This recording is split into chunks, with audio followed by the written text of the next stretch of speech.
Properly ओढ़े हुए हैं, आपको उसे समझना चाहिए।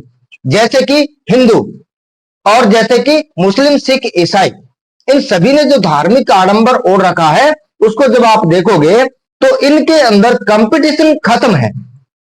कंपटीशन खत्म है इसके अंदर एक व्यक्ति को जिसके ऊपर कृपा दर्शा दी जाती है, या जिसके ऊपर ऐसा मान लिया जाता है कि परमात्मा की असीम कृपा हो गई, या वो चुन लिया गया और वो एक ऐसे ओहदे पर बैठ जाता है, उसके बाद वो वहां से अपना कानून, शासन, सत्ता चलाता है और कानून में बदलाव भी करता है। और वो बदलाव कैसे करता है? उन बदलावों को करने के लिए वो अपने परिवार को मुख्यतः रखता है।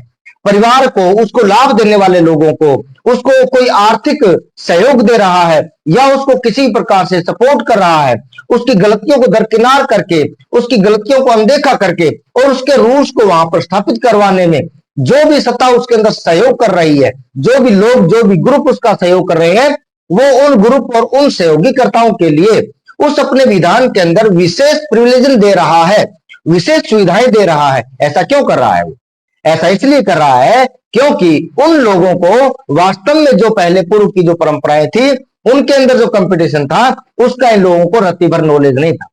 क्यों नहीं था?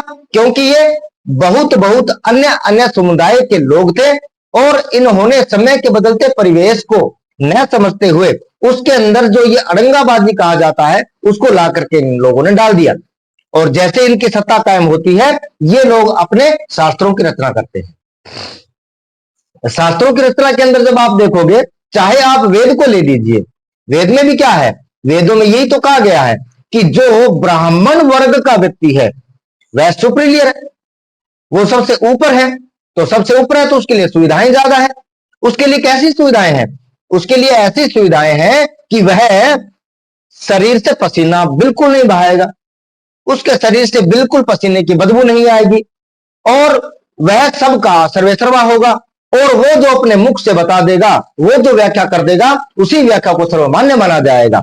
और चलो ठीक है, मान लेते हैं कि उन लोगों ने ऐसा किया होगा कि जो लोग इस तत्व को प्राप्त हुए होंगे, जैसे उन्होंने अंदाजा लगाया होगा कि जो संगीति हुआ करती थी, उस संगीति के अंदर जो विद्वान हुआ करता था, उस विद्वान को कुछ पद दे दिए जाते थे, उसको आचार्य प्रचार्य बना दिया जाता था।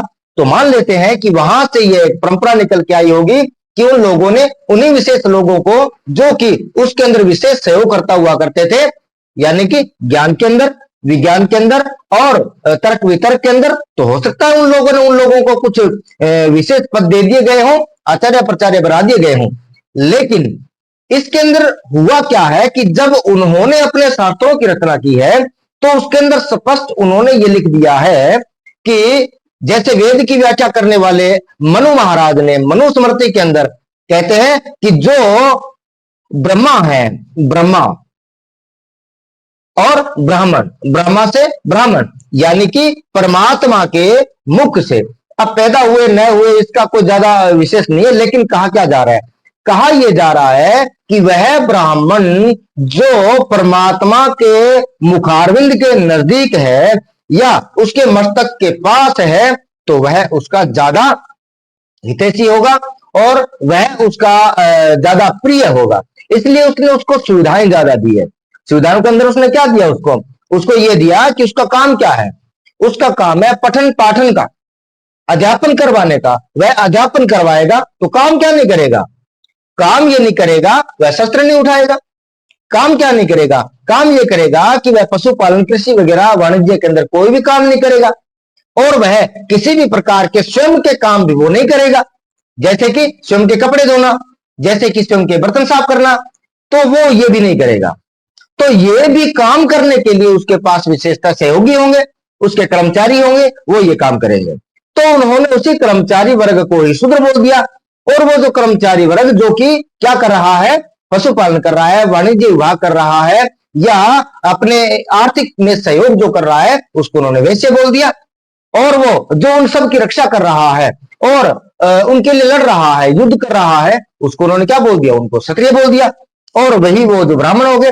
तो क्या आप नहीं सोचते हो कि यहां से कंपटीशन, प्रतियोगिता को खत्म किया गया और यहां पर परिवार जाति को ऊपर रखते हुए उनको विशेष सुविधाएं दी गई? क्या समझते हो?